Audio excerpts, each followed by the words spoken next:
You're now listening to the Something Good Podcast Network. Please press any key to continue.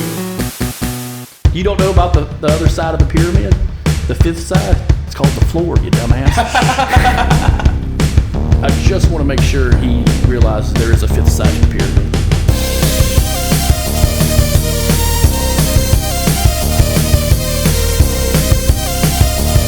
And once you open your fucking mind of undefeated goddamn fairness.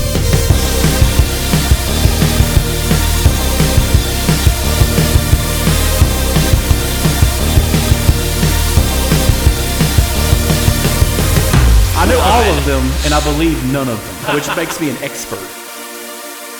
Hello, everyone. This is Chris from the Cryptic Conspiracy Cult. I am without my co-host, Quinn Riley, today, but we have the one and only Alex Stiff. Hey! Here to talk about a fun conspiracy. Yes. Probably one of the first conspiracies I ever really hardcore dug into. Yeah. Oh, yeah. And what's fun about it is it's so dumb. It's fun. It's so dumb, but everyone believed it for a minute. Yeah. Everyone did believe it. Well, that's the cool for thing a about minute. conspiracies. You're going to believe it. Hell, CNN released a poll not long ago saying that 70% of the people polled didn't believe JFK was assassinated by Lee Harvey Oswald. So That's scary. 70%. It's a good number. Yeah. No, 70% probably don't own guns, but but yeah, today we'll be discussing and delving into the one and only Paul McCartney and the fact that he died. Yes, Paul McCartney is dead, ladies and gentlemen. You've heard it here first. He was replaced by just a look-alike, because they didn't really explain. Like, from the research we've done, we didn't find out whether or not this man was a fan of the Beatles at all. He just looked like Paul. Well, there's a couple different ways, but one of the first things I want to mention, though, is what made this so interesting, at least in my book, is when you hear about a celebrity or an artist's death hoax, you always hear the opposite. Oh, they're still alive. Yeah. Whether it be like Elvis, Michael Jackson, Tupac, they're all still alive Biggie. on an island somewhere. Yeah, Prince is still alive. Yeah, Prince. Prince and Michael Jackson just wanted to retire and wanted to be left alone. Exactly. So did David Bowie. Yeah. So yeah, so it's like that's the prevailing David thing. Bowie went home. Yeah, he went home back to whatever fucking planet him and Christopher Walken are from. Oh my God, you're right. Goddamn weirdos. But I think this is what captivated me the most about it wasn't like, oh, Elvis is still alive. Here's a grainy airport photo of him from 10 years later or some shit. This was someone died and there was a massive cover up to like keep it going. Yeah. And I will say one of the main, or at least one of Chris's main topics of research for this was a documentary, quote unquote, a film, I should say. Yes, a film. A film that came out in the early 2000s called Paul McCartney Really Is Dead, The Last Testament of George Harrison. Yes. In which Chris did a little bit of digging on the director of, in which we'll get into that, I'd say near the end of the episode. But that was a wealth of information. I remember watching that film actually with Tony of Dirtbag Love Affair and now Grave Rollers. I remember watching that with him in the living room and both of us just being in awe over it. And semi like believing it, like wanting to fall into it and just be like, yeah. But it's extremely captivating. And the reason it's also... Was that at the time he first heard that conspiracy? I feel like he had heard about it before, but like this reinvigorated the conspiracy all over again. So I first heard about this conspiracy back in 2008 when I was in high school, because another conspiracy was rolling around that Avril Lavigne was killed and replaced. Interesting. Yeah, that's kind of the same kind of path that everyone's been going down with these two characters. And like another one is other, not so much as actors or actresses, but royalty have been replaced Right. the same way. The fun one is some chick named Meghan Markle. Why does that name sound familiar? She was like an American who married one of those motherfuckers over there. And like you always see videos like, oh, here's her with her plastic face. Is this really her? I don't know. I feel like that was one of them also where it was like a Oh no, I'm thinking of the royal couple where they had like the actual wax figures out, and everyone's like, "Look, see, they're fake, they're robots," and it's just like, no, that was literally a Madame Tussauds thing. Yeah. And yeah, so Avril Lavigne was killed, not died in a car accident like Paul McCartney. Yeah. Or so the story goes, but she was murdered and thus needed to be replaced. Yes. Which I think is batshit insane. And just like all good conspiracies, there are Jews. There are Jews involved. Just like you said in all these other episodes with Quinn, in some way, shape, or form, the Jews get referenced, and sure as shit, at least in this little film explaining everything, it gets brought up once, and it's crazy. And the other funny thing is, just like all good conspiracies, there's roots and nuggets of truth all within it. Oh yeah, that's what makes the conspiracy great. It's like a religion. You know, you take things that are practical, like yes, the trees grow up. The sky is blue. Then the conspiracy part was the sky's blue because you shouldn't touch yourself. and you know, the animals live because you probably shouldn't be a homosexual. So there's the good stuff, the real things, and then we just cherry pick all the other shit we want to add to it. Yes. And like it's fascinating watching this process. It's kind of like watching a man put a nuclear bomb together. Yeah. Because you know the end effect. But you're just like, oh man, there's just such these little things. But like if I take the album and put it at a 45-degree angle, write the word T on it, there's a cross, and now, oh my God, the Who are actually the Beatles. Fuck, how did I miss that? Well, before we get too deep in the weeds, let's at least lay a bit of ground rules, kind of like what you guys do with sometimes with like the cult and conspiracy episodes. Let's go ahead and lay out the facts. Okay, yes. Let's lay out the actual hardcore evidence truth in all of this. The only major like truth that can be found is that Paul McCartney did suffer a car crash. Yes. In November 9th, 1966, Paul was involved in a car crash, and essentially it fucked up his upper lip, and that's one of the reasons throughout time he slowly grew a beard. Yeah. It fucked up his face, and anyone that's been in a car wreck, you know, you get swelling, you get a sore eye.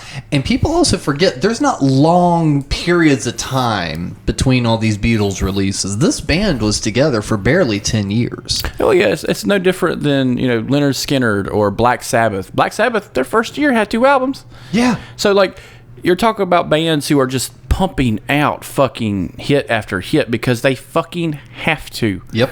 Because they're not making a shit ton of money on the one album. They're making money on touring. Oh, yeah. And the only reason to tour is to promote a new album. Like, seriously, I'm looking. The only year that they only released one record for the year was either in 65 for Rubber Soul and then 68 for the White Album. Those are the only years they released one album that year. Every other year is two albums a year. Yeah. They lived in the goddamn studio. Yeah. So for the simple fact that he had that car wreck and then immediately photos were getting taken, yeah, he might be kind of like favoring one side or, you know, start growing out a mustache because he doesn't like the fact his lip doesn't look exactly the same as it did before. Another thing that you know, on the fact end of this, every album was an LP almost. And inside of every LP are photos of either tours that were promoting that album or tour photos that were done within the studio. Yeah, candid photos. Yeah, it's just whatever. like, hey man, here's Paul, you know, getting blitzed on fucking cocaine, and we fucked with his face. We put string cheese on his face or some shit. Oh no, that's not that can't be that practical. Oh my God, they can't be regular human beings. They're fucking the Beatles. God damn it. You know, like you need these candid shots, you know, and it's great. And, you know, as someone who owns, you know, LPs just like you, it adds to the experience. We've talked about that before, that all those photos in there are a cool little additive to everything. If I open an album and it's just blank with just some fucking words on it, like a book, I'm going to be a little pissed. Yeah. And like their album covers are fucking weird as shit. Because all album covers are weird as shit. Look at any record cover from the 60s, man. Yeah. Or any fucking era. Molly Hatchet, Flirting with Disaster, is, guess what? Their album cover is a Viking tearing through a forest with super detailed and superimposed like a goddamn comic book. That doesn't fit. That doesn't fit at all. No. But like these would be the most normal fucking guys. Hey, look, we did a forced perspective, and we're all looking down, or we're all looking. Rubber Soul is like the classic one. That's the most the casual looking fucking one they have. Yeah. And everything else, it's a goddamn cartoon. Yeah. Absolutely. Abbey Road. Oh yeah, they all just dress uniquely to their own person. And I think that's something the Beatles actually kind of hold true on, is they're always different. Yeah. The individual Beatles are always different. You have the Jesus-like fucking John Lennon, who's always kind of free-spirited, especially with Abbey Road. He's got the long hair, he's got the beard, he's wearing a white suit, which doesn't mean business, casual. It means flamboyancy, much like David Bowie. George Harrison's wearing a fucking Canadian tuxedo, all jean and shit like that. Like, that's what he's wearing. Ringo is just dressing the part. You know, he's like, yeah, man, I'm dressed like a roadie, And like Paul McCartney doesn't wear shoes because he doesn't fucking have to, because he's the leader of the goddamn Beatles. Well, so he does suffer the car wreck in 66, and throughout that time, everyone was kind of... everything kind of landed in a weird spot, because as you mentioned earlier with things, how the Jews get wrapped into it, only a year or so before this car wreck had John Lennon made the proclamation that the Beatles were going to be larger than Jesus Christ, or more important than Jesus Christ, and more popular than Jesus, and more popular. And that, of course, enraged the Bible Belt. And he also made a flippant comment saying that the music industry and the business of it all was just the extension of the Jewish religion. Yes. That's all he said. But that was enough to basically make them go into hiding. They stopped becoming a touring act shortly after that. This is not an anti-Semitic statement. He's just stating something that he noticed. Yeah. A lot of producers in the music industry happen to be Jewish. That's all he said. If I was to say there was a group of lions, what would you call it? A group of lions? A pack. Yeah. What's a group of owls called? A parliament. What do you call a group of Jews? The record industry? A coincidence. So that's all it was. It was just a fucking coincidence. Yeah. And he said he was more popular than Jesus because what's going on in the 60s?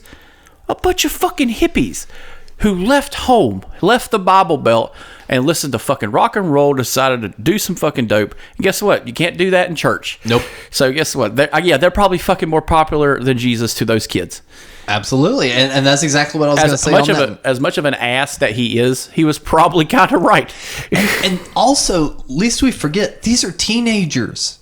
Early 20-year-olds talking shit. Like, these aren't adults. These are kids that are like getting into weed and LSD and everything else and talking shit, getting on a microphone going, we're more popular than Jesus. Don't hold these kids to such a high standard. It's almost like they're a bunch of punks. Oh, maybe. Maybe they were punks before they were... I mean, they were loving all that distorted music and shit. They just didn't know what punk rock was. Yeah, it's an ebb and flow that comes in. Dewey Cox invented punk music back in Memphis. God damn it. But the rumor really took place and really came into its own in October 12th of 1969 when a caller called into the Detroit radio station WKNR-FM and told disc jockey Russ Gibb, not Russ Ward, about the rumor and all its clues. Because at this point we've had a couple album covers and we're going to get into all that when we talk about the actual documentary, because the documentary presents a beautiful narrative. Yeah, so like when he calls in, it's no different than Coast to Coast AM. Exactly, yes. Well, Todd, hey, we got caller here from Gainesville, Florida. Hey, Russ, did you know that Paul McCartney's actually dead? Of course we did, son. Everyone knows that. Did you know Obama is a lizard man? 69. And then it's like, but it's like, it's the same fucking thing. Just, Yeah, fuck yeah, I did. Have you ever heard of a band called Aerosmith? Yeah, fuck yeah, I have. Ozzy bit a bat's head off. Fuck yeah. But no, Everything about Ozzy's not true. Everything about Keith Moon is. And shortly after that, 2 days later, actually, the Michigan Daily published a satirical review of Abbey Road by the University of Michigan student Fred Labor, who had listened to the exchange on Gibbs' show, under the headline "McCartney's Dead: New Evidence Brought to Light," and it identified various clues of McCartney's alleged death across various Beatles album covers, particularly the Abbey Road sleeve. And later, Labor was interviewed and said that many of the clues that from his story were that he just picked up across different newspaper clippings and articles because it had started gaining that sort of speed and momentum.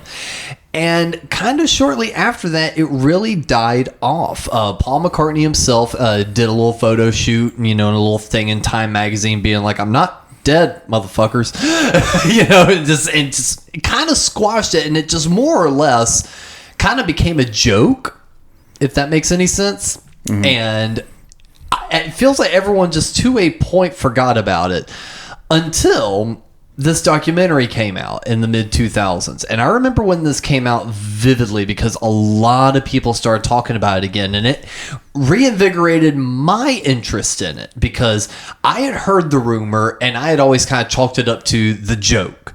But I also remember my mother having some friends that were big Beatles fans. And I remember even before this coming out, me mentioning something about the joke. And one of them went, "You don't think it's true, man?" Yeah. And he kind of fed into it. So now when this film comes out, I'm like, ooh, I really want to see it. So let's go ahead and dig into this. And you watched it. Yeah, just a minute ago. Another part of this, because of Detroit, when this is happening, an important character who involves himself in really fucked up situations. He's basically an ambulance chaser. Is named F. Lee Bailey. For those who don't know, F. Lee Bailey is a lawyer, but he's a lawyer extraordinaire. He's the Johnny Cochran before Johnny Cochran. He's the crazy asshole who represented George Zimmerman and Casey Anthony. Got it. In history, F. Lee Bailey is fucking insane. Okay? He looks for coincidences and trails it in the legal forum. Patty Hearst. I don't know if you've ever heard of Patty Hearst. No. Patty Hearst went nuts. She got kidnapped, went nuts, and robbed a bank with these fuckers, and then said she had Stockholm Syndrome. He defended her in court. He also defended O.J. Simpson. Lovely. He's a fine gentleman. He's a benchmark in shit culture. But because he got involved in this is where I first learned about Paul McCartney, the thing. He was pushing for an investigation of fraud. They don't mention it in the whackamentary, but he had pushed for an investigation into bringing Paul McCartney to take a lie detector test to prove that he was in fact Paul McCartney, and it's a part of they don't show because if they did show it, it would just make the documentary fall apart. Kind of like if you told him letters aren't numbers. Mm-hmm. And there is no secret code on the Lonely Hearts Club Band. It's just a collage made by John Lennon when he was high. That's all it is. Well, this is the thing that really hooked me about this documentary. They didn't just run down the different album covers and what all the different clues could mean. They didn't just talk about the radio thing. It opens on July 1st, 2005. In which Joe Gilbert from Highway 61 Entertainment receives an unsolicited package to their office in Hollywood, California. There's no return address label and is postmarked in London. And inside is a mini cassette player and 2 mini cassette tapes. And the cassette tapes were labeled The Last Testament of George Harrison. And on the tapes was a voice claiming to be George Harrison, telling an incredible story about how Paul McCartney died and this guy replaces him. Joe claims that for Joe, the guy running Highway 61 Entertainment, claims that they tried to authenticate the tapes for 5 years and over 3 different forensic labs, but each test came back inconclusive. Yes. I remember when you watched that, you went, so it's bullshit. Immediately. So anytime you watch something like this and they can't find a professional, keep in mind, professional still exists, folks, that couldn't authenticate something that's bullshit, guess what? It remains bullshit to this day. Yep. Like we could YouTube scroll, Google search, but I am not an expert on audio medium, and I don't know anyone that really is. Unless they work at a fucking university and teach that shit. And if you can't find someone and you can't back pay someone, guess what? Your shit's bullshit. And I love the fact that big giant word that comes out that really pisses me off on conspiracies. We have unsolicited information. Yes. Unsolicited. Okay, you didn't ask for this, so someone gave you this. What makes Highway 61 Entertainment the important route for them to get these tapes? Why not, the New York Times? The BBC. The BBC. Look it up, folks. BBC on Google. Look it up. You'll find it. You'll find the truth. But, Big black truth. Yeah. He died that year. He died the year that they got these stupid fucking tapes. And at no point then they go on like CNN or Fox or anything like, hey man, we're going to be releasing these tapes we got. It's kind of weird that we got them. We're all going through an authentication process. A whole process trying to get this shit solved. And as soon as we do, we're going to show it to the public. George Harrison, big part of the music scene. Big part of the Beatles, but also in the music scene itself with Eric Clapton and every other fucker that came around. Yeah. He had a guitar that gently wept. It's fantastic. And at no point do they do that because Joel is a piece of shit. We will get into Joe Gilbert a little later. That'll be the nice little cherry on the top on all this. And so we get these tapes, and it begins with him saying, "Oh, I'm in the hospital." Yes, this cocksucker came to my house and stabbed the shit out of me. Yes, so again, a little nugget of truth to be had in all of this. So supposedly recorded on December 30th, 1999, in the Royal Berkshire Hospital in Reading, England, following a knife attack in the night before. George goes to explain the attack and pose that he knows the reason behind the attack. So yes, George Harrison in his estate, a crazed person crawls through his window and starts stabbing the shit out of him and barely makes it out. Like that almost did put him in the grave. And I find it really interesting that he basically claims that he tells his wife to fetch his mini recorder so he can put the story on tape in hopes that the tapes will protect him. First of all, if you know anything about George Harrison and the history of this this fucking fantastical story, he's been attacked multiple fucking times in his house. In fact, it's a running joke on Family Guy. Peter is the security guard. Just listen, and you hear the. He's like, hey, keep it down there, you crazy beetle. And he goes back to watching Sanford and Son. Like that's a running gag. Yes. He'd been attacked multiple times at his fucking house. John Lennon got shot in front of his house. By signing an autograph for a fan. By Stephen King. Stephen King killed him. That's the best conspiracy. That's a better conspiracy than this. But like, they're super fucking famous. Of course someone's going to take a pop shot at them. Yeah. Because they can. So, and I know you say you're not an audio engineer, scientist, professional in the slightest. I can't tell what pissed me off more. It was the way he said cassette tape or like schedule. So this is the part that bugs me to death. I'm not a professional in the slightest either. I can mess around with a audio recording software and get some pretty decent results out of it, but I am in no way, shape, or form a novice, a professional, anything.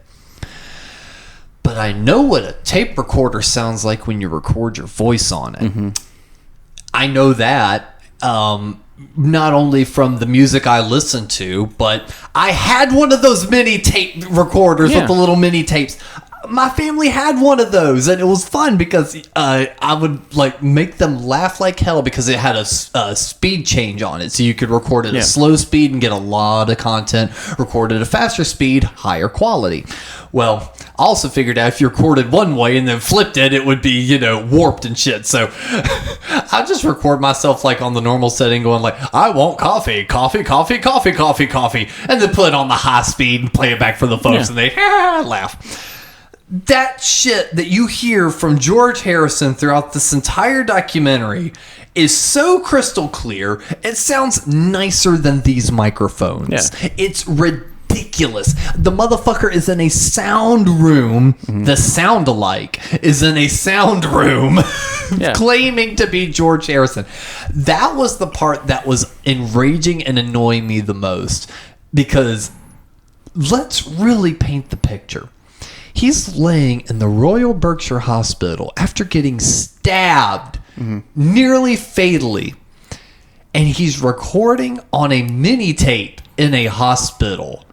It's not going to sound like this. No. He's not going to be sitting here, giving all these quick little anecdotes about everything in such clear, concise ways. He's going to be hard of breathing. He's going to be like, "This is George Harrison." It's going to sound like that. Like, what the fuck? If I was going to do a mockumentary about someone who died in a fucking hospital, like George Harrison, I would have at least made the timely edit of, if anyone's listening to this is George Harrison.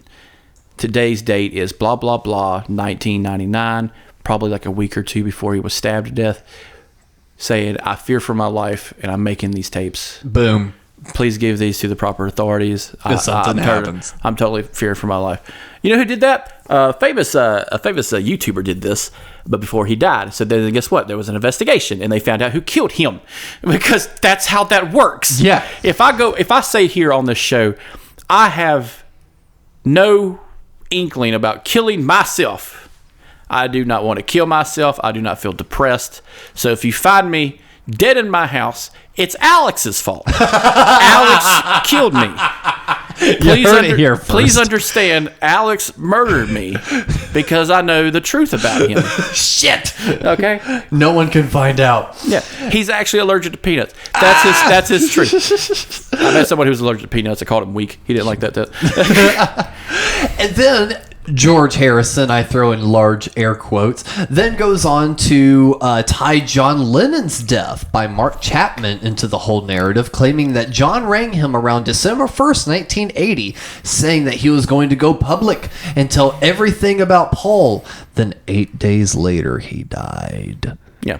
And now I must also say, the editing in this documentary, this film, superb. Oh God, because it's hilarious. Every time someone says the word death, dead, or die, the word comes across the screen in like bold letters, and you get the. Well, they use like what was Adobe Premiere, and like you can see like the pictures of Windows Movie Maker. Yeah, it's Windows Movie Maker. It's a faded picture of Paul McCartney's head, and they do the burn effect. It just like kind of like sizzles away, and then it's just like, and then Mark David Chapman shot John Lennon. Yes, shot my friend John, and it's just like, shut the fuck up. You were out of your goddamn mind, dude. He died because Mark David Chapman is fucking nuts. He was a lunatic. He believed in little people, like in his brain. Like, you remember the Bender episode where there were little people living on that? He believes that. So the documentary goes on. So he says that as Lennon was going to be telling him about it, he dies 8 days later, and then goes on to give this brief little summary of the backstory of the Beatles, how they met. Mm-hmm. Again, you are supposed to this entire time be hearing it from the perspective of George Harrison. Yeah. He's the one telling it all. So, and they kind of like, it seems legitimate when they're talking about that from that end. Oh no, John and Paul were friends. I was friends with Paul. He told John I could play guitar. I was a little young. John didn't like me that much, and I was kind of the baby of the group. And yeah, that's some like VH1 behind the music type shit. Yeah, that's cool. It's fitting. It's got a nice little tone to it. And then it turns into this fucking First 48 fucking City Confidential shit, and I'm just like, what happened? Why did it derail so fucking fast? So it leads in and it gives the first little piece of truth. It says November 9th, 1966, Paul's involved in the car wreck, but then is when the narrative changes. Yeah.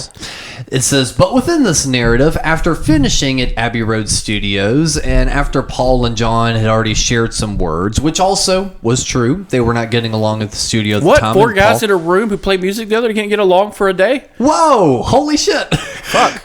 So it's all of this is true. Paul and John had a disagreement. Paul left in a huff, got in his car and sped off, got in a wreck. He was all right the next day. Yeah. So within this narrative, there is a police officer that knocks on the Abbey Road Studios named Maxwell.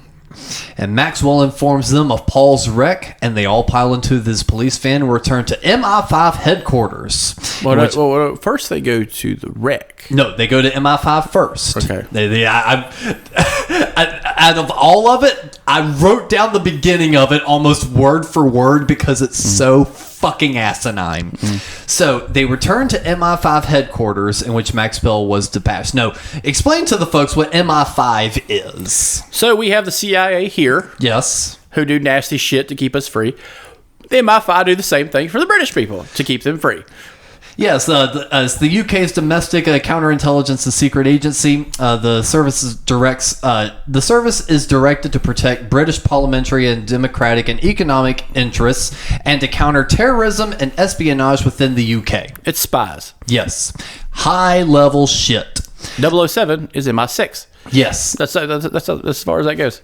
So they say they arrive at the headquarters and Maxwell briefs them. He goes, okay, we have a suspect here. Says that a Paul McCartney died in a car wreck, and we need you to examine him. And they're like, what? Identify the body. Yeah. And they're like, what? And they're like, yes, come with me. They get back in the van, and they arrive at the scene of the crime. They arrive and they see a mangled white car and a woman in a light blue dress named Rita, claiming the corpse is the one and only Paul McCartney after the rock star gave her a lift during the rainstorm. He picks her up and overwhelmed with just oversoul, like, oh my god, it's fucking Paul McCartney! Just starts tugging on him, all this bullshit, weaves, fucking flips the car, crashes it, whatever the fucking narrative is, and she's able to get herself free and call for help. But by the time she is returned, the car has exploded and McCartney is decapitated. Yeah. So here's the problem. I don't know if you've ever actually seen an Austin Healey. An Austin Healey is basically a coupe speedster. Yeah. 007 had one in one movie. They're neat looking cars. If you ever watched Austin Powers, he usually drives a coupe Healey.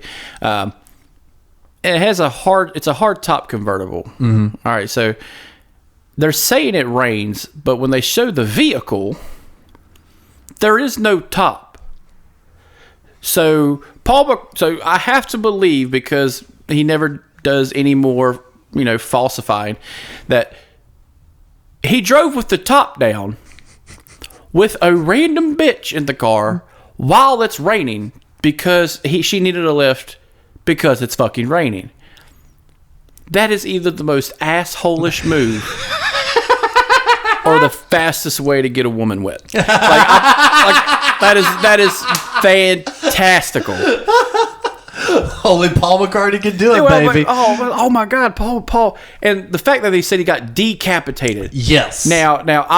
So car safety back then is a fucking joke. Seatbelts don't exist. Hell, the idea of putting on a seatbelt meant you were a pussy. So I could believe someone probably did get decapitated in an Austin Healey at one point.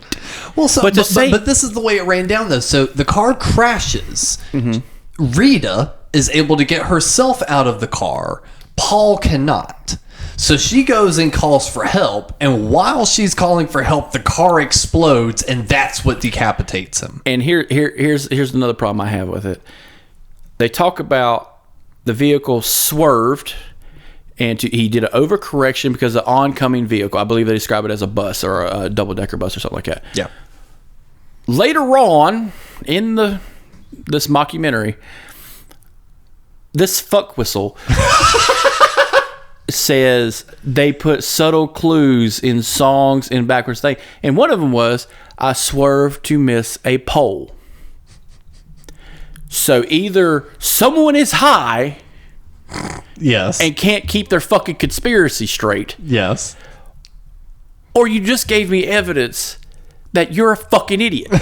Both. And it's just like, he either swerved to miss a bus, or he swerved and hit a pole. It's either or, not neither nor. Okay? All right, you gotta fucking pick one, and please keep your conspiracy straight, which is why this story kind of melts on itself. Oh my God. Because it doesn't keep itself straight. It doesn't keep itself straight from the moment this part ends. So this is like the big setup. And this is why I gave this mockumentary so much props.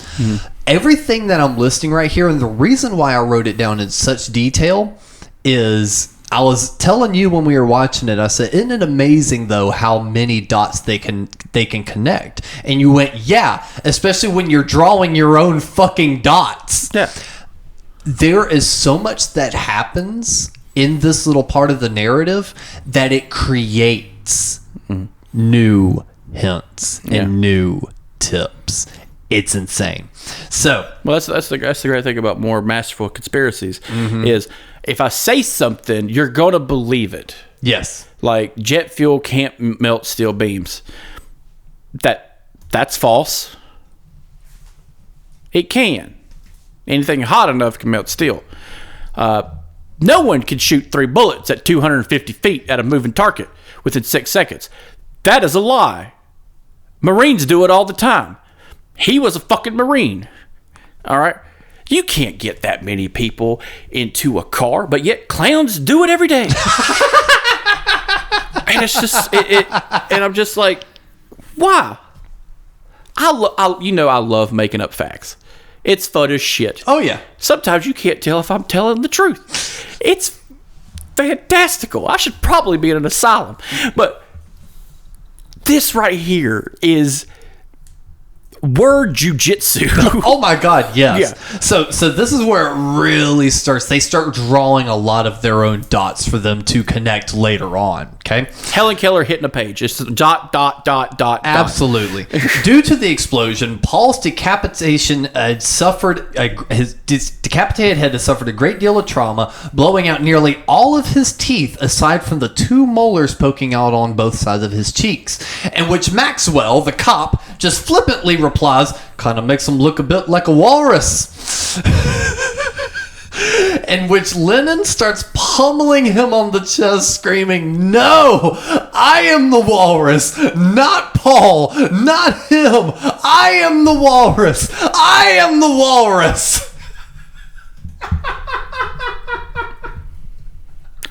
When I was watching this back, I had to pause it and walk away a minute because I had completely forgotten about that part. The fact that there's a headless corpse on the street and a head exposed, that may or may not look like a walrus. The sheer audacity of him just saying this stupid shit out loud, I knew right away. I'm just like, these people have to be the dumbest or the most conniving people I have ever seen in a film.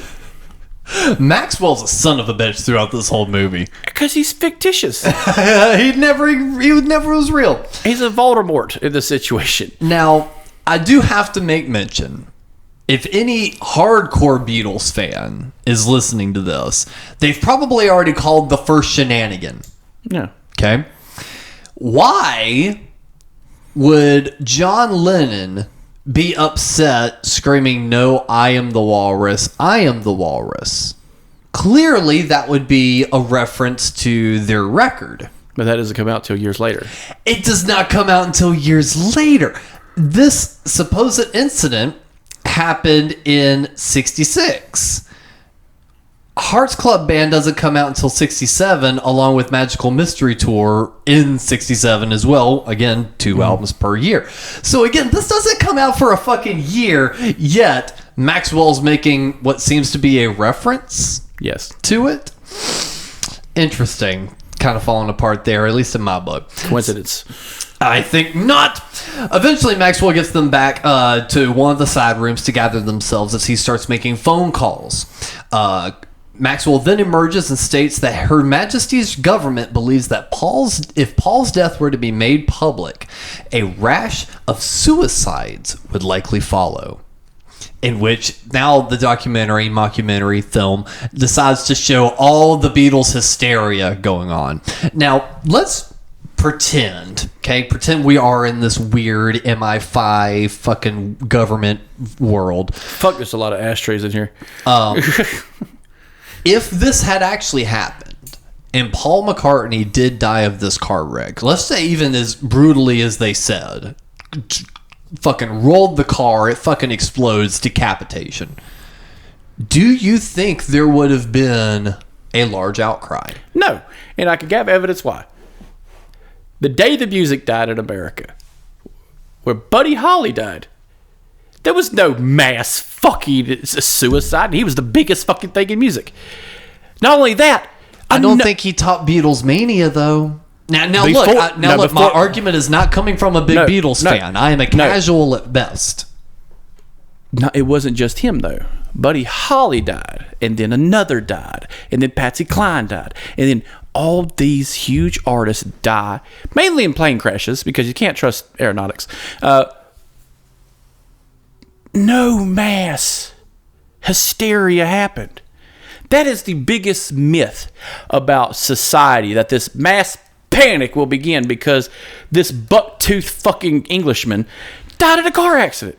James Dean, the biggest fucking thing on film, died. How many people you think died because of that? Yeah.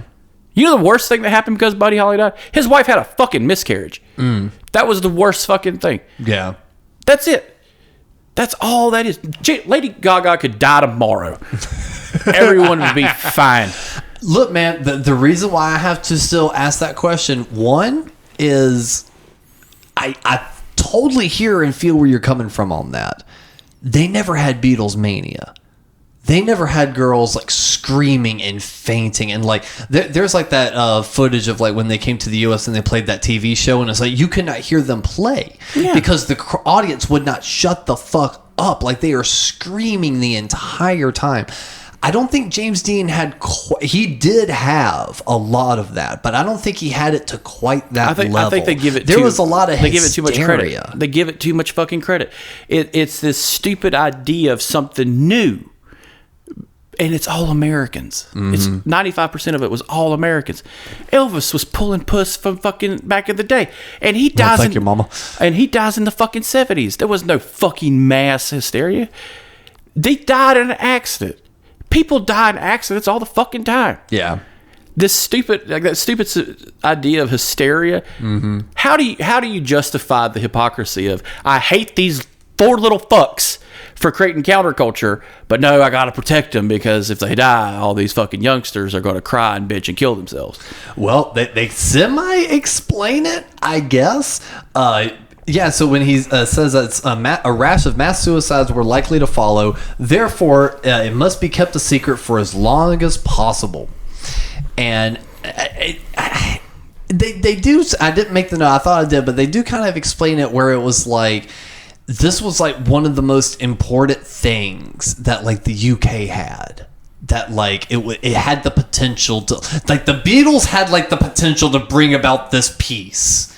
If they played their cards right. Yeah. It was some weird... It didn't make sense. And then this is when... It's not like, they had, 30 other great British bands waiting in the weeds. No, not at all. Not a whole lot of copycat bands that would have just thrown on those mop tops and ran right the fuck out there and did it. They were good. They're like the Monkees. They were good. Yeah. And like I said, and none of this is coming from a hardcore fan, and none of this is coming from a hater either. I have a good, healthy respect for the band, and I like Beatles 1. I think that's a solid record of all their best songs. And I recently watched Get Back and that was a lot of fun. And it's funny because Get Back, I feel, kind of put a lot of this into perspective and made it just even better of like a what the fuck. Yeah. But yeah, so this is when another little nugget of truth comes out. They decide that John has a backlog of songs that he and Paul had written, and along with some unfinished ideas, roughly 50 songs, and kind of keep pushing it forward. But how are they going to do it? Well, let's hold a lookalike contest. And this is another one of those tiny shreds of truth. There was an actual lookalike contest that was hosted by Dick Clark, of all people, who looks like the Beatles. And it was never like an officially voted thing. It was supposed to be like, here's all the contestants. Now the viewers at home vote. Send in your, letter to this address here, and we're tally at the votes. But much like all that shit, it's a flash in the pan. No one gave a fuck by the next week, and they never announced an audience, a winner. But that's not what happens in this narrative. You know how popular that is? What? Lookalike contest? Oh, very popular. Very popular. Charlie Chaplin entered a lookalike contest and fucking lost. Dolly Parton lost in a drag show. She's 5 foot tall. You know who won? A person who was almost 6 foot tall. Holy shit. Yeah. So these lookalike things are no different than reality shows. Yeah. And I'm just like, this is your thread? All right, run it. Let's see how far before I can tear it. And now this is also the tiny bit of shred of truth that even all the debunkers have not been able to go, here's a definitive answer on what this is. Mm-hmm. This is also, like I said, the one little piece that they like holding on to really hard. There was an unofficial winner. Yeah. And his name was William Campbell, a.k.a. Billy Shears. And his name changes. It gets flip-flopped. No one can figure out where the first mention of him was, but he was mentioned all the way back in the original radio broadcast, mentioning that Paul was dead, that there was a guy named Billy Shears that's taken up the mantle of Paul McCartney, and that he is actually Paul, not the guy that you see on stage. No one has been able to figure out where that person came from, though.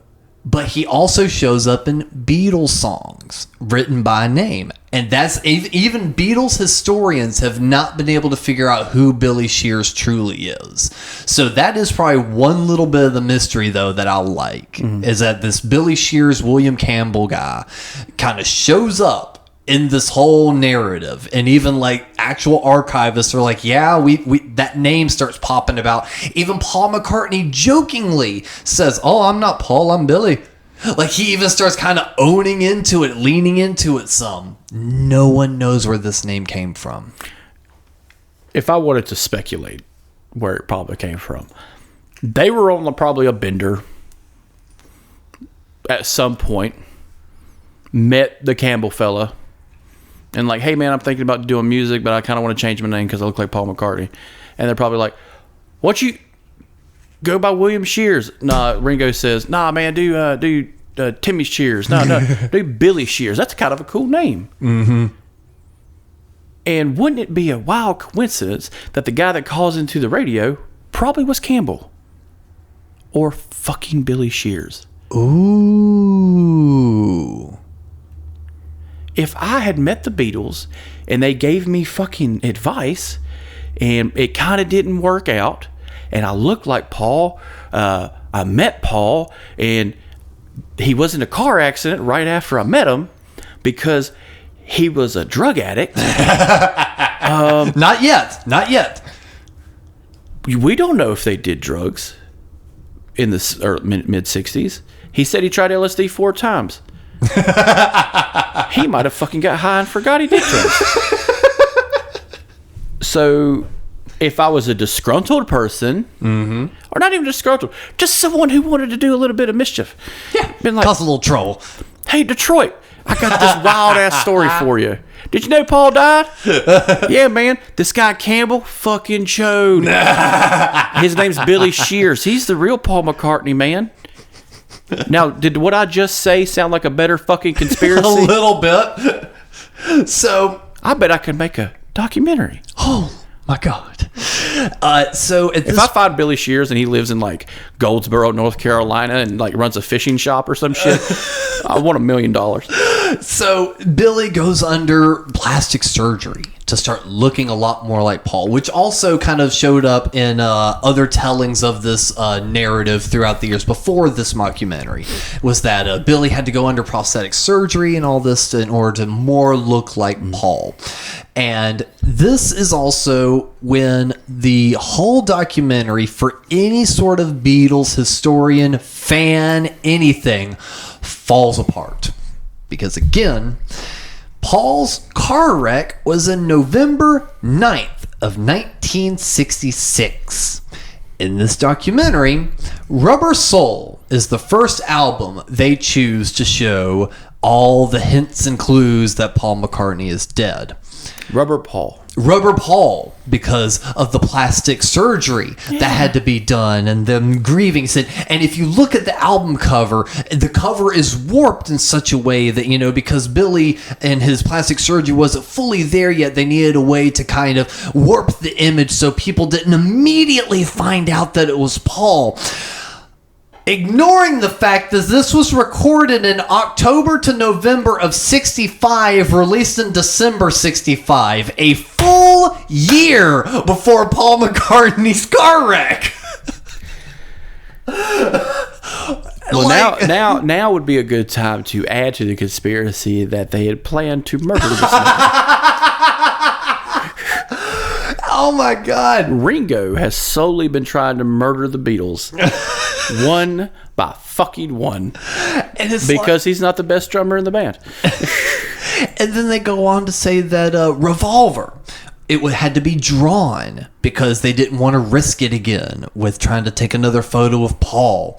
And the other good one was, again, they like to find anything. Not only was it the warped photo for Rubber Soul, Rubber Paul, the photo itself was taken as if it was the perspective of Paul looking up from the grave. Yeah, fuck it, why not?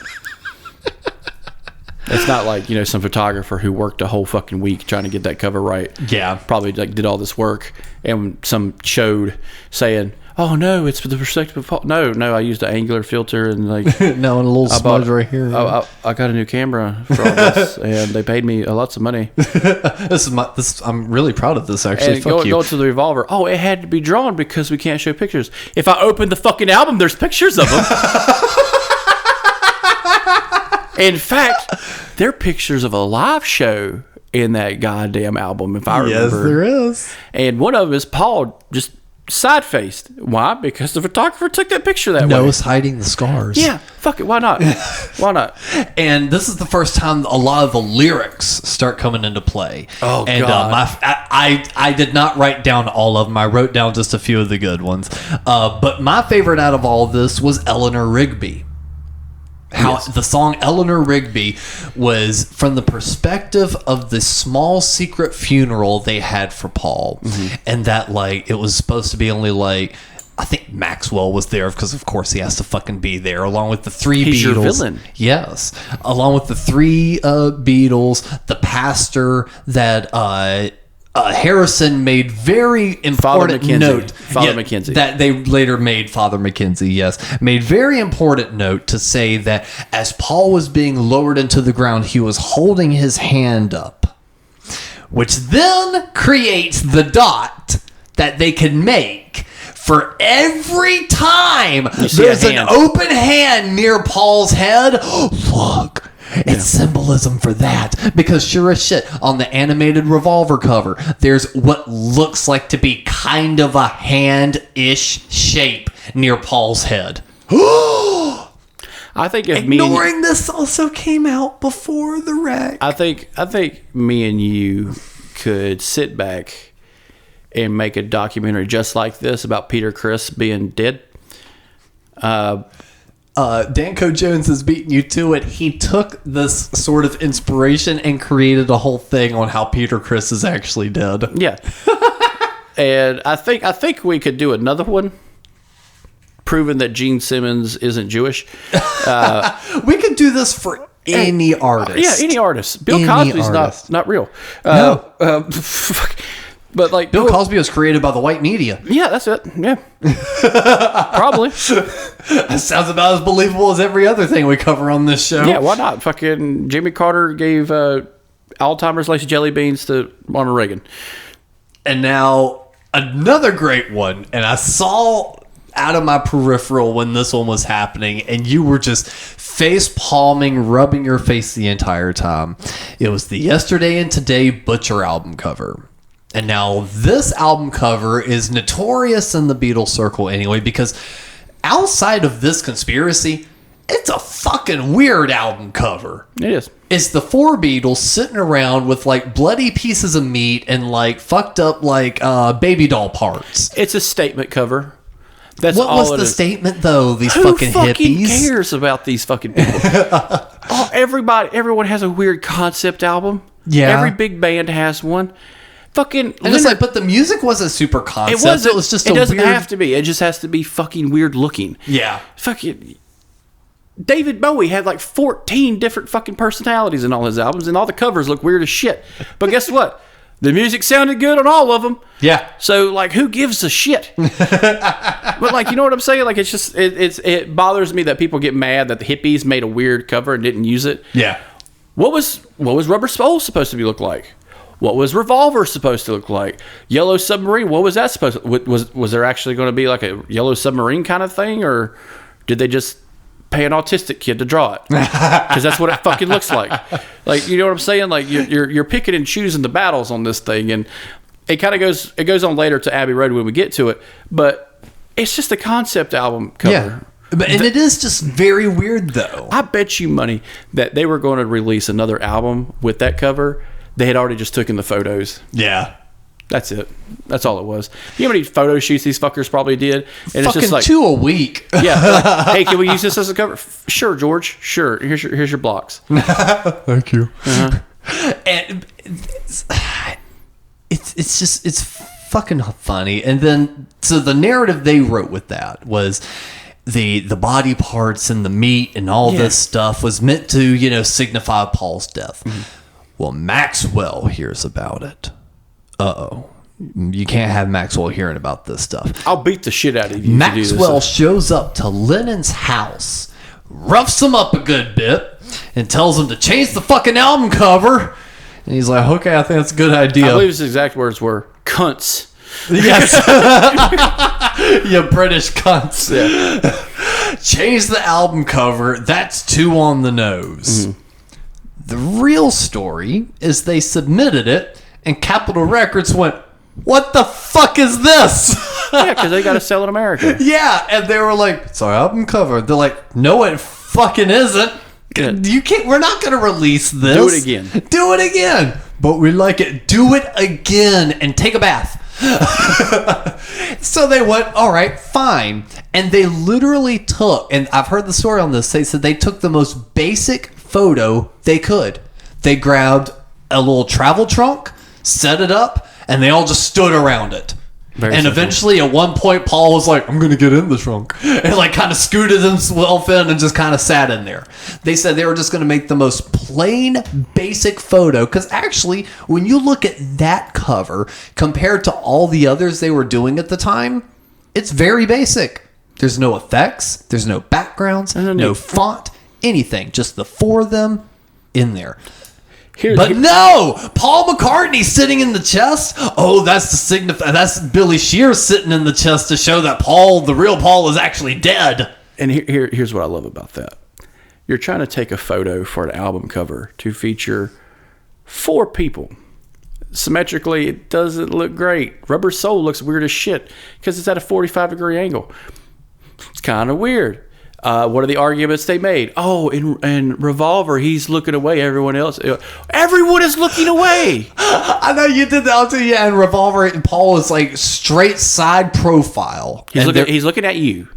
No, Paul is looking. John's looking at you. Yeah, John's looking directly. Ringo's forward. looking at like downward. Yeah. George is looking somewhere else, and he's looking somewhere else. So everyone's looking at a different direction. Yeah. But no, it's only Paul that's looking a different direction, signifying his outcastness It's from the group. fucking hard to get 4 people to look normal on a goddamn album cover. It really Unless is. you divide it up a certain way. Second helpings, you know what they did? They did a geometric pattern and put everybody in it. Yep. And it looks even as shit. The Misfits poster you got right there. They look great with 3 of them. No one gives a fuck about the drummer in the Misfits. Exactly. What is George Harrison doing in that weird meat one? He's just sitting behind him. He's the fake one. He's not real. I could argue more that George Harrison, who's always left of fucking center, is the asshole. Yeah. And like they talk about, the inside folds and stuff like that. The one where there's 3 black and white photos of Lennon, Harrison, and Ringo, and there's one with Paul McCartney with the red background. That's probably the best photo he took the whole time. That's near the end. That's the Let It Be album Yeah, cover. but that's probably because he was growing his beard out. He didn't want to have a patchy fucking beard. And it's like, hey guys, do the studio photo for me on this one. Yeah. Hey man, I'm playing my fucking, John Lennon's just playing this fucking heart out. He's like tribal screaming or whatever the fuck he's doing, and it looks like a rock and roll cover, but he's in the unfold. Ringo's this fucking got that smooth fucking mustache look, and Ringo or Harrison is still got that jamming look with the fucking band goatee and everything. Yeah, chops and everything. Yeah, these are the best photos we have of them during this stretch of time. During these 2 weeks that they were doing something before they do something else in another 2 weeks. Yeah. Get over it. So now we move into Lonely Hearts Club Band, in which this is the one where there is a ton of fucking clues. You got to get all your fucking Coke mirrors out for this one, because you get the line up the mirror against the words, and it shows like 11/3 or 11/9, and it was supposed to be like the 9th of November, that way the night he died. But in the way the British do it, it's the date first, and then it's the month. So in essence, they would have been trying to actually tell us about September 11th. Yeah, probably. Fuck, I don't know. That's another theory. Oh yeah. That would be a better theory. The Beatles are trying to warn us about 9/11 through the Lonely Hearts Club Band. Yeah, it's all a conspiracy. Everybody knew about 9/11. Yet nobody did anything. And that's a fantastical theory. And we could do an entire episode on just the clues supposedly laid on the Hearts Club Band album cover. It's insanity. To quote the documentary, it was people who had died. Yes. People who came close to death. Mm-hmm. You're basically describing everyone. Yeah. And Marilyn Monroe's on it. Fucking Edgar Allan Poe's at the tippy top. Dude, this is a pop culture menagerie. And they're all at a gravesite. And like the flowers are supposed to be part of the grave. I didn't get that. And like, I love how that one yellow patch of there's a oblong yellow patch of flowers within this documentary. They made that yellow patch of flowers 4 different fucking things. First, It's his bass guitar. yes, and then if you rotate it another way, it's the shape of a P for Paul. And then if you take the LTS, if you look, there's actually an I hidden in there, and there's all this other stuff. And then the actual flowers actually spell out Paul and let Paul live. It's like all this fucking shit. And the one I about died over, my favorite like hint out of all this, that they said that the Paul McCartney on the cover of the Lonely Hearts Club Band was a cardboard cutout, and that they're holding up this cardboard cutout of Paul. Now, the reason I laughed so hard at that, one, let's just think of the logistics behind this. You would have to get Billy Shears dressed up in his Lonely Hearts Club garb, take photos of him, then print it out, then do the full photo shoot. And let's also not forget that there are many alternate cover or alternate photos of this album cover where Paul is walking around. They're in different spots. They're in different positions. The absolute lunacy in which they try to at least say that it's a cardboard cutout is the moments I'll go, why? There's so many other moments in this that, like, you can't disprove. Like, there was one about, like, a phone number or something. Yeah. That was on the Hearts Club Band album cover. Yeah, the floral arrangement is upside down, and it's numbers, and it's numbers to a funeral home. Well, we cannot confirm or deny this because we can't call that fucking number because it's not a full phone number. Yep. And it's not a number anymore. And it's ridiculous. And that's the great thing about old things that are conspiratorial, because I could just say out loud, yeah, the numbers on the if you take the first letter of every paragraph of this book and catch it in the rye, you get George Bush's commencement speech at Oxford. Bum, bum, bum, bum, bum, bum. Well, if I do that, it's nothing but gibberish. Well, George Bush speaks gibberish. What a coincidence. It must, Salinger knew about George Bush. He knew about 9/11. It's fun. It's fun to talk about conspiracies because of the reaching, the mental gymnastics you need to do to get to where you want to be in it is fucking awesome. Yeah, it really is. It's the bee's knees, or whatever the kids say. And this is another dot they created early. Yes. This little thing is a dot they created early on in the narrative, just so they can connect it now. Because then the lyrics of one of the songs on this record is the first time you hear the name Rita. Yeah. The woman that was supposedly at the crash site. They created the dot so they could connect it later. It's crazy. And can I ask you something? Like, yep. Let's say he died. They said that Maxwell, our villain, our spook, paid Rita off to never tell her story. Yes. Okay. The 60s rolled out. All right. They're no longer a band. Well, Rita probably isn't getting paid any fucking more. I don't remember hearing a Miss Rita come forward and say, yeah, I saw Paul McCartney get decapitated. There's a reason. Yeah, probably.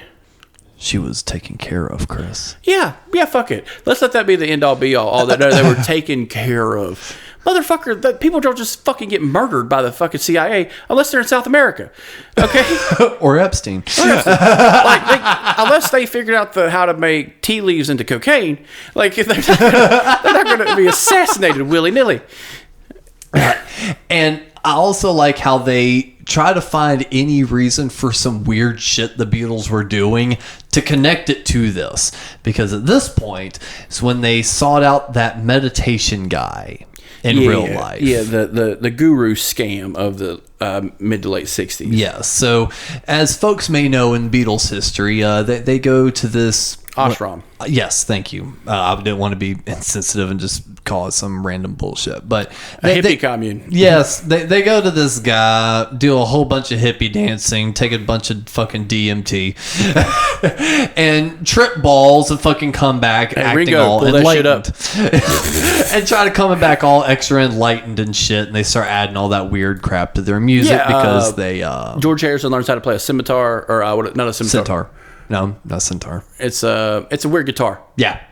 That's all it is. Cap's sitting over here just cringing at us right now. Yeah, if he was here, he'd play it. But, he's playing that. They're all learning how to be one with each other. Whoa. Well, one is trying to become one with another. Yeah. The reasoning in this narrative is they're trying to form Fall's soul into Paul's soul. That's another thing. Fall. Stop calling it that. That makes your documentary seem fucking childish. Let's call him Billy. His name's Billy Shears. And he got fed up with all this bullshit, and he wanted to start some shit because his one-legged wife wouldn't shut the fuck up. So he calls it to Detroit and says, "Oh no, man, the real Paul McCartney died." Yeah, that's what fuck it was. But no, so that's the reason in this narrative that they went to do that. They tried to get in contact with Paul's soul and connect it with Billy's soul so they could finally become one. Yeah. But it failed. Yeah. It did fail. Maxwell then calls them back up and says to knock it off with all the clues. God damn it. Yeah. But Lennon was still steadfast in putting on clues. So Fall was slowly getting better, but this is when he starts smoking more pot and taking LSD. So at this point, that kind of tries to explain why the real Paul McCartney in real life was starting to act all a little loopy and a little bit crazier. It's because supposedly Billy was self-medicating to deal with the surgeries and the mental toll that it's taken having to become Paul McCartney. Yeah. Whatever. It could just be the fact that Paul McCartney just wanted to fucking relax. It very well could have been. Maybe. Probably not. He probably just wanted to sit back and relax and probably think of, hey, what's my next thing after the Beatles? Probably because that's what all of them were thinking. Yeah. Every band does that. Mm-hmm. And honestly, and they were at this point. After you make it big, you're going to be like, hey, what's the next thing? Because I've got to stay relevant. Elvis, when he first started, was with other people. Mm-hmm. A whole contingent of people. Jerry Lee Lewis, Johnny Cash. All these guys he was traveling with. Then he got big. And then he probably said, man, what do I do next? Johnny Cash was actually doing was Willie Nelson and all them motherfuckers. Jerry Lee Lewis just retired for a little while. Wrote music on the sly. And that's what all these guys do. They think of the next thing. And to say shit like, oh no, it's not Paul McCartney, it's a guy just having shit done to his face, that's why he's having drugs problems. Don't do that. That's the same as saying aliens built the pyramids. You're slapping every motherfucker who died to put rocks together to look like the pyramids in the face. Yeah. So Magical Mystery Tour record comes along, and of course we've got to make references and pulls to the Walrus, and Maxwell shows up in lyrics there and everything, in which real Maxwell does not like and rounds them all up and beats them all up and threatens them to lay low, and if they start putting in any more clues in these records, he's going to kill them. Out of pure fear of what could happen, they release a white album devoid of all visual clues. God damn it, Chris. They're on it. They know what they're doing. If only Maxwell had opened the album. And saw a collage of photos, which supposedly you see a photo of Billy Shear's pre-op in the corner. And now this is another one of those weird photos that even the historians can't quite put a finger on, because they're like, this doesn't really look like Paul, but it also doesn't look like John or Ringo or George. Who is this guy? There is a photo in there of a person that doesn't even really look like Paul. They've tried figuring out maybe it was a passport photo. Maybe.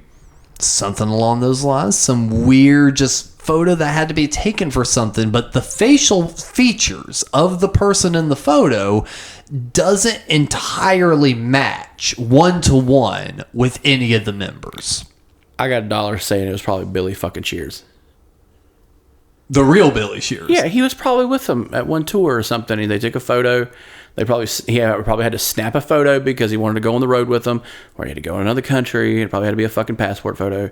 He had copies of it because back then you had 5 copies of every photo you had. Yeah. And he probably just snipped on, and it was probably in a bucket of fucking photos that they had laying down that their photographer, their professional or whatever, or manager said, hey, let's keep it random, let's keep it weird. It's like, oh yeah, hey, when they're putting this together, maybe it wasn't the whole band. Maybe it was probably just Lennon and Ringo. Just, hey, let's put some photos here. Yeah. Hey, remember that show back in fucking 66? Man, that was a cool photo, man. I'm gonna put you here.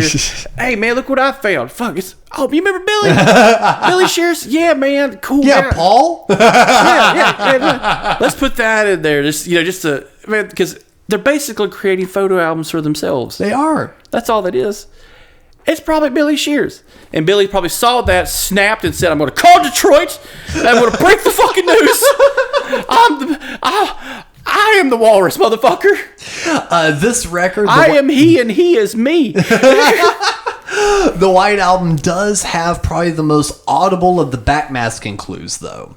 Because at this point, supposedly Lennon, fed up with Maxwell yelling at him about putting the clues on the album covers, has now decided to put backmasking clues, in which Chris had a nice little rant about doing the Love Gun record about this and trying to find any information. The problem with showing masking on any record is when you show it in a visual form, someone's going to put captions. And of course, you're going to hear that caption, no matter how fucking vague. If you close your eyes and listen to it, you're going to hear whatever you want to hear. And you heard nothing. I heard the word plastic once. Yeah, and that wasn't even in it. Yeah. But I didn't look at the fucking screen because it's going to force your ears to hear what the context is. Mm-hmm. And it's kind of fucked up. The two main prevalent ones on this one was a reverse of Lennon saying Paul is dead over and over. And the one that's the most popular, and I remember this being the first thing I ever heard about the Paul McCartney's death thing, was Turn Me On Dead Man, which is at the very end of one of the songs that just goes number 9, number 9. Yeah. Number 9, like that. But if you get Revolution number 9. Yes, and then if you start reversing it and replaying it back to back, it starts saying, "It's turning me on, dead man. Turn me on, dead man." That was used for a VH1 classic bumper. No. And I remember watching that just going, what does that mean? What? That's clearly a Beatles album. I know what that green apple means. What is this? And I remember the next time that bumper came on, Mom was around. I was like, Mom, what is this in reference to? And she goes, the whole Paul is dead thing. I'm like, what? She goes, oh yeah, it was a rumor that Paul McCartney's dead. And of course, my kid brain, not believing the facts behind it, just go, but why would they put that on there if he wasn't? So no, I do remember the Turn Me On Dead Man being probably the most prevalent within all the rumors. Yeah, so like it's your conspiratorial smoking gun. It's your Zapruder film, you know. Yeah. And you going back to what you said, all these Beatle historians were able to disprove everything except maybe two things. Yeah. That isn't proof of concept. No, that just means there's some foggy history in a band that probably didn't keep the best records. There's probably, I bet if somebody actually just sat Ringo down and asked him, hey, who's this guy? He'd probably be like, oh no, that's Jerry. No, Jerry, we made him back in 64. And of course, we get the hints, the traditional hints on Yellow Submarine where someone has a hand above Paul's head, but it's not even an open hand. It's the fucking like rock and roll or I love you signal that Lennon is doing above Paul's head. But no. It's an open hand. Yeah. It's an open hand, guys. Be careful. Yeah. And now we get to Abbey Road. Abbey Road, the one that even... The one and only. The one and only Abbey Road, which... a lot of people, probably the most casual fans know these hints, and this the most simple one, and it's probably the most compelling, to be honest, out of like all these deep-rooted clues and backmasking and all this other stuff. This is the only one to me that feels like it kind of holds any sort of water if all the other bullshit wasn't involved. Because the lineup of the Fours, it leads with John Lennon dressed in all white suit, as Chris mentioned earlier, looking very Jesus-like, long flowing hair, big beard. Following up behind that was Ringo Starr, kind of just dressed to the nines, maybe a bit more like a pallbearer. Yeah. And then you've got McCartney directly behind him, also dressed to the nines, looking really nice, without shoes. Something apparently commonplace is to take the shoes off the dead. I'm currently shrugging my shoulders and shaking my head because you can connect that to fucking anything. And then fucking Harrison decided to dress down. And he's wearing like fucking bell bottoms and a fucking tight like jean jacket. A Canadian tuxedo. Yes. Like a gravedigger. Yeah. So all of a sudden, that photo alone kind of paints an interesting picture.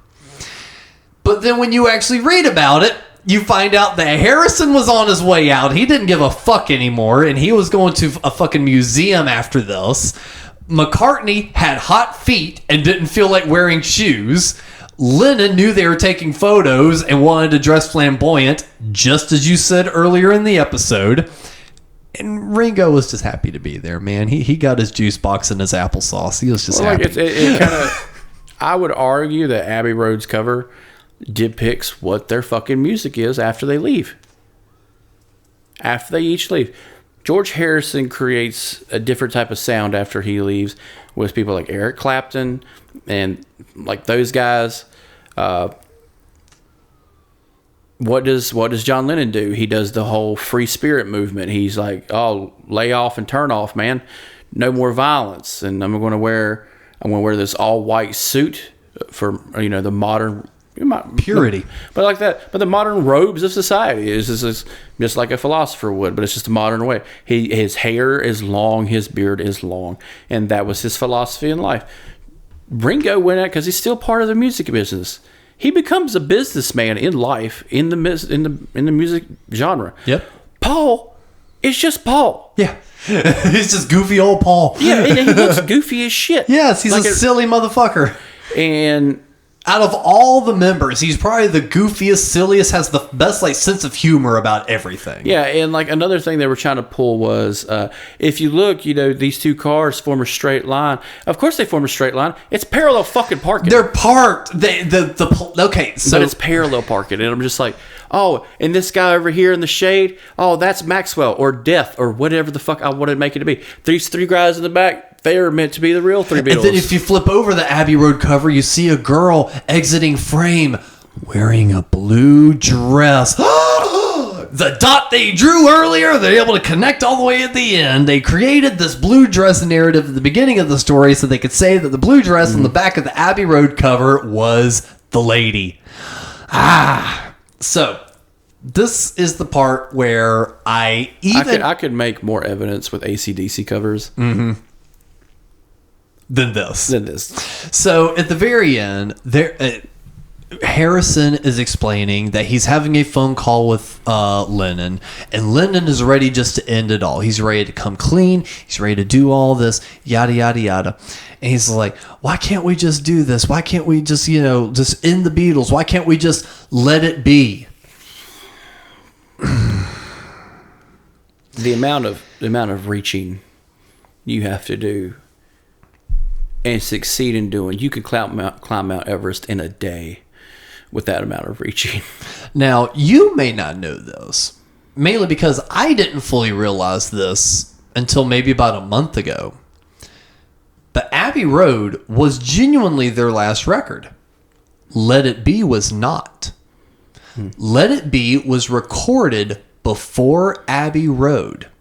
So, the reason I know all of this is because of that Get Back documentary. So, after they had pretty big success, all that, with the previous record that just escaped me, Yellow Submarine, they did a single in which the video was them performing kind of in the round with a bunch of people around them. And it was like the first time they had really performed in front of an audience since the last time they were actually on tour. Well, that sparked McCartney into having the idea of, why don't we record an album as a TV special? Why don't we get all the new songs ready, then have people come in and we record the record live in front of people? One take. So that's what they started getting ready to do. And that was the Get Back project. They rented out a TV space. They rented it all out. And throughout this entire documentary, it shows the evolution from the idea of them recording it in a TV space to Harrison leaving, all this other stuff, to them now going back to Apple Studios to record the album as we now hear it. It was still all done in like a full take. Like there were still no overdubs. Like they still did it like that. But they recorded all of that before Abbey Road. They released Abbey Road first because they were not happy with Let It Be. They were going to let It Be just fall by the wayside. they decide to release it right after Abbey Road just for the hell of it. Yeah. Because Phil Spector got it, remixed it, tweaked things, and added more to it. And that's the album that we have today. Now, on this mockumentary, they make mention that on the album cover, you see the four faces. And this is what you made mention of earlier, how John, Ringo, and Harrison all have a white background with them playing their instruments, but Paul has a microphone in front of his face with a red background. In the Get Back documentary, you see the exact moment that photo's taken. Yeah. They were running through a song. That red background was the lighting from the TV crew because they were set up in that TV space. So that was one of the pinkish red lights that was shining on the wall behind them.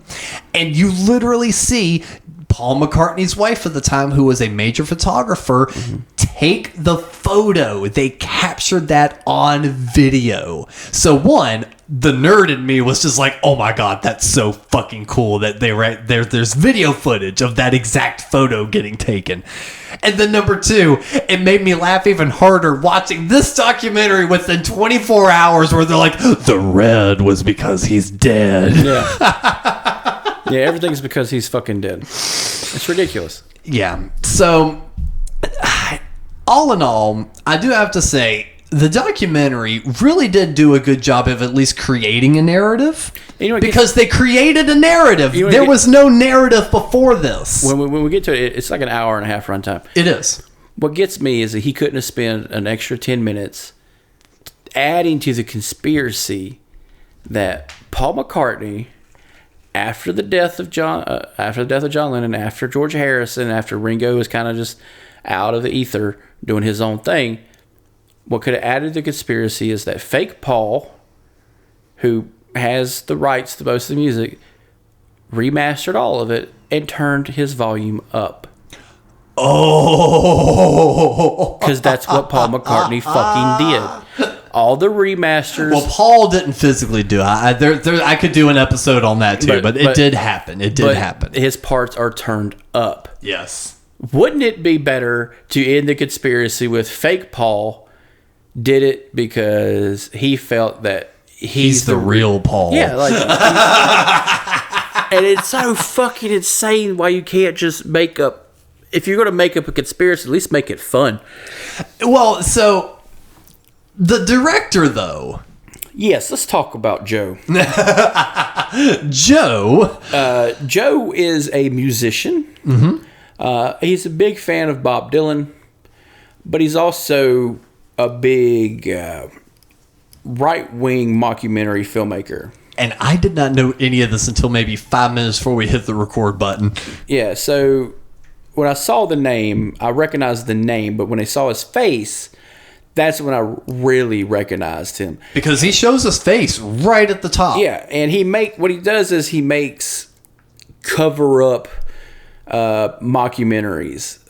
Because right after this one came out, I believe it was when I saw the page on it, was like 2010. Yeah, it was early. That same year, he made a documentary about how Elvis was still alive.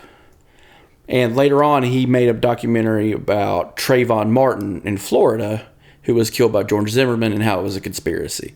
And he made another one before that Barack Obama's father was a communist American. A lot of InfoWars shit. He appears on InfoWars quite a bit. So, it adds to the ether. It does. That alone, the real life story of this Joe guy adds to this what the fuck history. Yeah. I would have loved it if there was like a DVD version of this where it's produced by Phil Spector. With special thanks to, Epstein and Bill Gates. God damn it. And Jeff Bezos. But no, I just thought that'd be kind of a fun one to go down. Because like I said at the beginning of this, a lot of our celebrity kind of theories are the dead one is still alive, not that one died and got replaced. Yeah, so like Paul McCartney's dead. Avril Lavigne's been dead.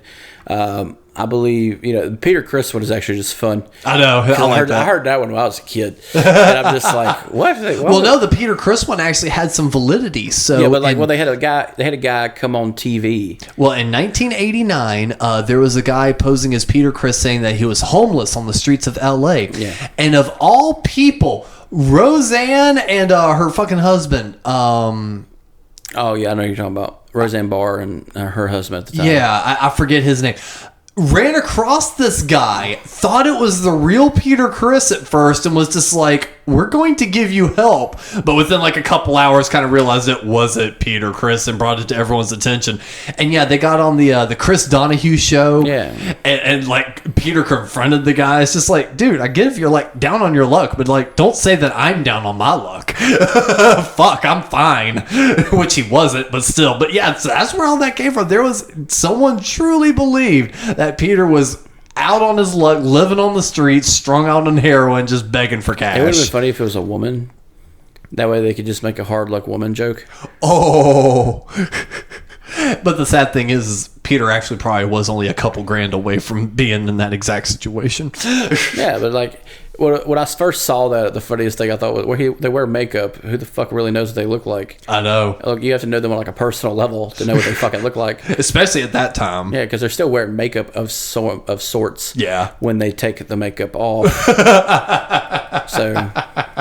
Listen to No Time to Turn for us to talk about that one. Tom Arnold. Tom Arnold, thank you. Yes. And Roseanne Arnold. Yes. But no, so fun little conspiracy to go down on that. Was Paul actually dead? I think it's actually funny though hearing McCartney kind of lean into it some, because even on his Simpsons episode at the very end he goes, and by the way, I'm really alive. Yeah. So he leans into it. He gets the joke at this point. So again, he's got a good sense of humor about it. I think the best conspiracy about the Beatles is women ruined it. What, that Yoko broke up the Beatles? Yoko and Linda. Yeah. Fucked it up for everybody. This photographer and this goddamn Vietnamese agent fucked up the Beatles. And I'm just sitting here going, I'm like, if you really think those two were the reason this band ended, you really don't know anything about anything. I don't think they broke up the Beatles, but I think Yoko is somehow facilitated the death of John Lennon because he just had to go outside to get away from this bitch. They were returning. They went out because of her. She was with him. Yeah, she pushed him toward the gun.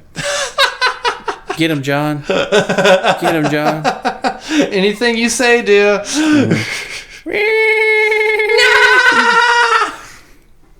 I'll tell you what, if Chuck Berry was there, that guy would have kicked John Hinckley's ass. But no, that's all I really got on that one. Is Paul dead? No, but it was at least a fun little conspiracy to go down. And it's a good one to add to the pile. We'll be, maybe we'll do the Avril Lavigne one. It's funny as shit. Well, you've got your other one about the old beauty pageant girl. Yes, that John Benet Ramsey grew up to be Katy Perry. Yeah. That is... God damn, that's funny. I don't know. Maybe we'll do a celebrity greatest hits, because I don't think there'd be a full episode of that. But like just the John Benet Ramsey one. But like do a little greatest hits of like Elvis is Alive and everything. I'm currently else. researching OJ didn't do it.